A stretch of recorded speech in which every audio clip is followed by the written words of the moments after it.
आता भाई महाकसम अवरोध तोरे तिर जा कर हो कि बस साले कोई सुनी तो गड़बड़ हो जी। ला दरिज गाड़ी ला।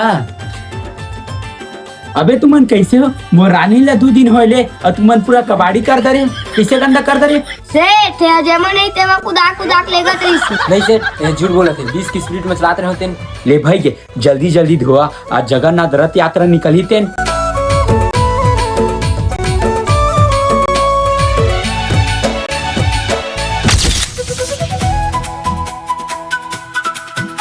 डेढ़ बढ़िया चला तो ना गाड़ी। भगवान की जय। कैसे बढ़िया जगन्नाथ रथ यात्रा चला थे। चल सेठ हमार काम करे के बेरा हो गए। मुंदियार तो हो गए। चल शुरू कर सन।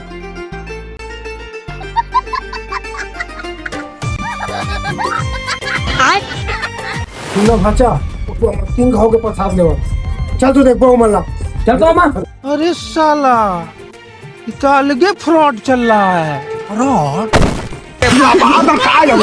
गाँव भर के प्रसाद ले पूरा हिमन झुका दी। अब गाँव काला बांटबो हमन है। चल अभी कर पैसा देवन नहीं ना तो समझ में ही मतलब।